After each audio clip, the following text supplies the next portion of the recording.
Now, why would y'all tell me to watch this movie knowing that they was turning people into horses? Quite a few people finna have to go to hell. Okay, stay tuned because I'm sending everybody.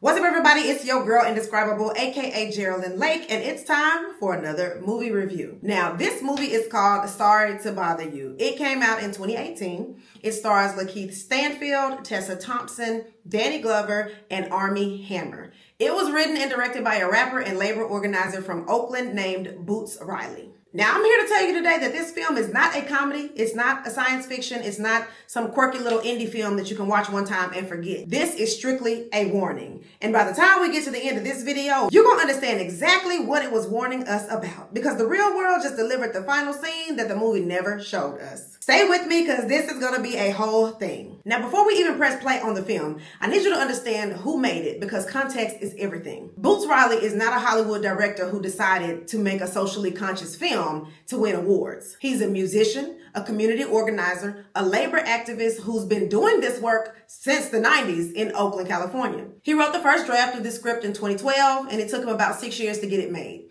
It was basically 6 years of people telling him that it was too weird and too political and just way too much. So when you know that, you watch the film a little bit differently. Now, this is not a director just playing with some random ideas. This is a man who has spent decades watching systems of exploitation operate up close. Okay, who decided to put everything he understood into one film and wrap it in enough absurdism, okay, that people would actually sit through it. That choice to make it funny and strange so that it could be both truthful and damaging is one of the most intentional creative decisions that I've ever seen in a film. So let's get into it. The film opens on Cash's Green, and yes, his name is a pun on Cash is Green. Okay, nothing in this film is an accident, so pay attention. Now, Cash is broke, okay? Now, not I forgot my wallet, you gotta pay for this broke. He literally lives in his uncle's garage. It's played by Terry Crews, and he's rigged his little setup, you know, to look like something, okay? But he drives this car that's literally held together by grace and prayers. I mean, he's behind on his rent. He ain't got no marketable skills on paper. He basically just a young black man in modern Oakland, which means that he's living in one of the most expensive cities in America with essentially no money and little to no resources. He gets this job at a telemarketing company called Regalview through his friend Salvador, played by Jermaine Fowler. And from the jump, the film establishes the visual language it's going to use for the entire runtime. Now, when Cash makes a call, he doesn't just hear the person on the other end of the line. He literally drops into their living room. His desk and his chair teleport into the middle of their space, and he is an uninvited guest in their home. He knows it, and they know it. Now, that image right there, that's the whole film compressed into one visual metaphor. The intrusion of commerce into private life, the way capitalism doesn't wait for an invitation, the way systems of extraction insert themselves into spaces that should be protected and personal.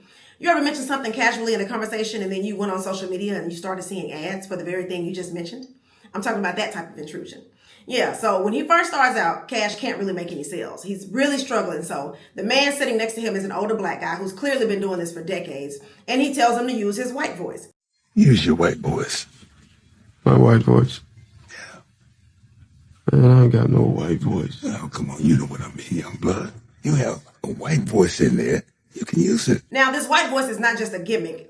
When Cash uses it, you know, he's not doing a bad impression. The film literally dubs his dialogue with the voice of a comedian named David Cross. So what you hear is what Cash would sound like if he became what the system needs him to be completely. Hey, Mr. Kramer, this is Langston from Regalview. Now, Langston, the older black guy, played by Danny Glover, describes the white voice as sounding like someone who has no worries, right? Not an accent, not slang, but the feeling of safety, belonging, and entitlement that certain people move through the world with because the world was designed around their comfort.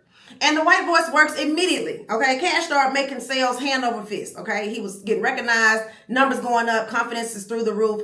And the film lets you feel, you know, how excited he was, kind of intoxicated at finally getting his return on a physical and an emotional investment. But every time Cash uses this white voice, we're watching him do something that's got a real cost to it. He's not just changing how he sounds. He's signaling to the system that he's willing to be whatever they need him to be to access what they're offering. That is code switching pushed to its most surreal and honest extreme. And every black person who has ever walked into a corporate environment, a professional email, a client meeting, or a phone call with someone whose approval they needed has felt some version of what Cash is feeling on that screen. Now, the film is not saying that code switching is evil. It's asking you to look at what we give up when we do it and who profits from the fact that we have to do it. While Cash is discovering his white voice superpower, something else is happening on the floor of Regal View. A coworker named Squeeze, played by Stephen Yeun, is organizing.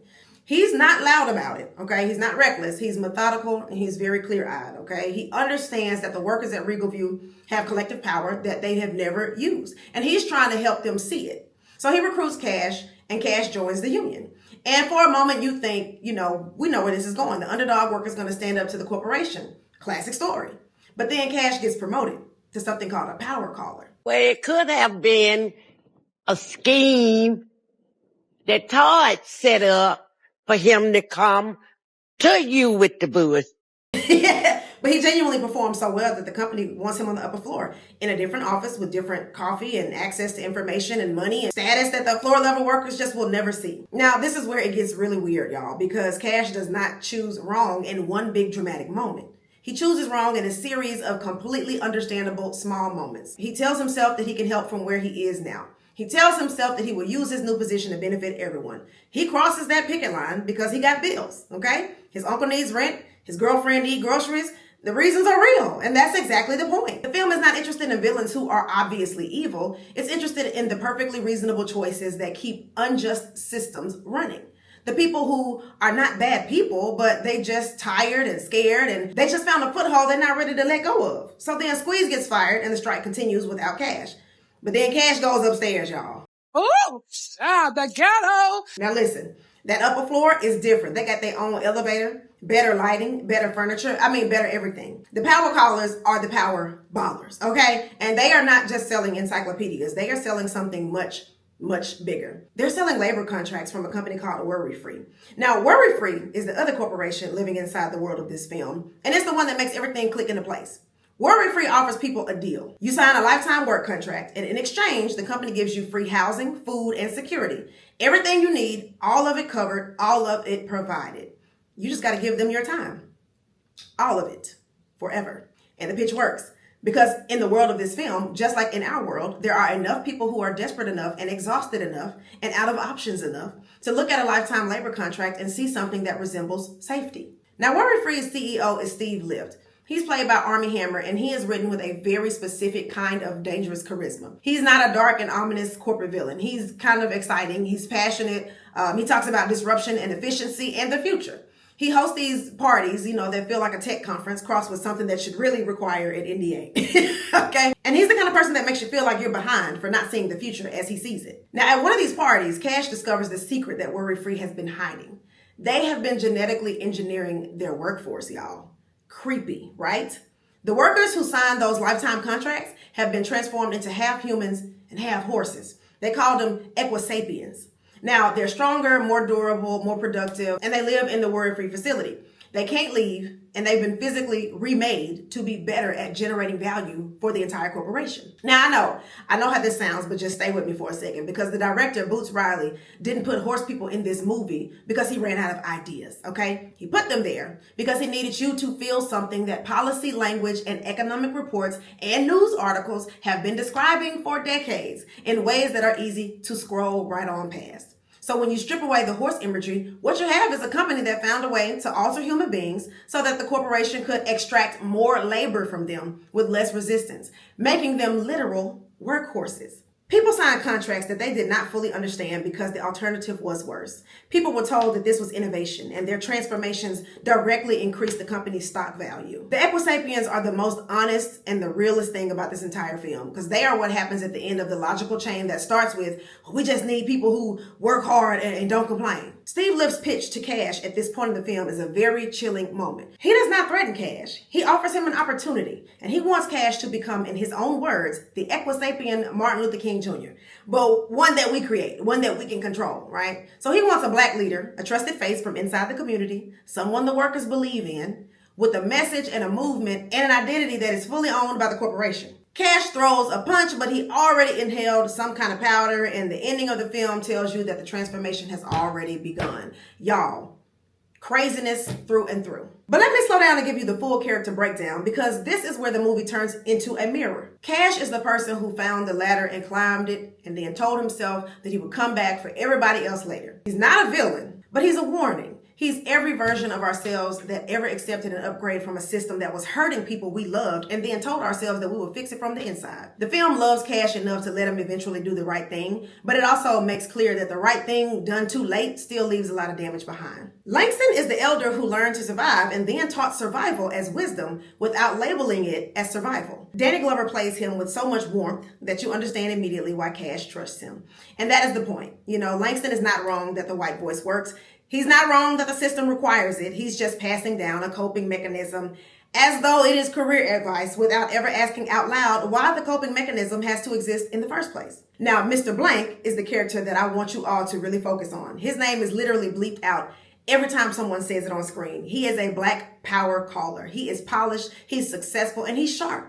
He recruits Cash. He delivers the invitation to Steve Lift's party. He's the human infrastructure that makes the machine look inclusive. Now, he knows what he's doing, okay? He made a calculated decision. His personal advancement is worth his participation, okay? He's decided that since the system exists, whether or not he participates, he might as well eat. That sounds just like Ghost from Power, is all I'm saying, okay, Amari Hardrick? We see this pattern in real life more than we want to admit. The person from the community who has made it and who uses that position not to challenge the structure, but to protect their own access to it. Not a monster or a cartoon, but a person who chose comfort over conscience and learned to call that strategy. Now, Detroit is the one who never forgot what she was looking at. Tessa Thompson plays her as an artist and activist who is not naive about how the world works, but who refuses to pretend that knowing how it works is a reason to participate in its worst parts. Now, she ain't no saint, but she's consistent. And in a film about compromise, consistent is the most radical thing a person can be. Squeeze is the organizer. He understands power structurally, not personally. He is not doing this for revenge or recognition. He sees what workers could accomplish collectively, and he's trying to build the thing that makes that possible. The system removes him because the system always removes the people who understand it most clearly. But the seed he planted is what grows into the ending. Now, I already told y'all at the beginning of this film that Sorry to Bother You was a warning, okay? And I told you that the real world just delivered the final scene the movie never showed us. This week, for the first time in human history, one man became a trillionaire. Not a billionaire, a trillionaire. And I need you to actually hear that number before we move on, because your brain is going to try to process it the same way it processes $1 billion. And it simply cannot. These are not the same category of wealth. They are not even in the same conversation. If you spent $1 million every single hour around the clock, no sleep and no breaks, just burning through $1 million an hour, every hour of every day, it would still take you over 100 years to spend $1 trillion. 1 million seconds is about 11 days. 1 trillion seconds is over 32,000 years. That's longer than recorded human civilization. Okay, this wealth is also largely paper wealth. It's not cash in a vault. It's a theoretical value of stock holdings in companies whose valuations were set by a market IPO. A number the market assigned, a number that exists because enough people agree that it represents value. And that number was generated by a system that depends on the labor of hundreds of thousands of workhorses who will never see wealth that looks anything like that in their lifetimes. Sound familiar? Worry-free's stock went up every time the Equisapiens became more productive. The corporation's value was a number on a screen that increased in direct proportion to how completely it had extracted labor from human beings who had run out of other options. Now, I'm not calling anybody Steve Lift, and I'm not saying anybody is turning workers into horse hybrids. I'm just saying that Boots Riley, writing in 2012, understood something about where the logic of infinite extraction leads. He understood that the system does not need villains. It needs people who will just participate. It needs a Cassius Green who will cross the picket line for understandable reasons. It needs a Langston who will pass down the white voice as survival wisdom. It needs a Mr. Blanks who will be the face that makes the machine look inclusive. And it needs us to believe that a number so large our brains cannot biologically hold is a measure of one man's value, rather than a measure of how completely a system can concentrate what was generated by many into the hands of one. The movie ends with Cash making the right choice far too late to undo the damage, but with a small victory and a haunting image that tells you that the fight is not finished. With people who woke up realizing that waking up alone is not enough. And that is where we are right now. We're in the final scene. The question the film leaves you with is the same question that we have right now. Now that you've seen the Equisapiens, what you gonna do about it? Okay? So go watch Sorry to Bother You if you have not. Okay? Watch it again if you already have. And then come back down to these comments and tell me which character you feel like you recognize mostly in yourself. Not who you want to be, who you actually are right now. Because that's the starting point. And that's where the change actually begins. Now, like, comment, subscribe, hit that notification bell so you know every single time your girl uploads, and I will catch you in the next one. Peace.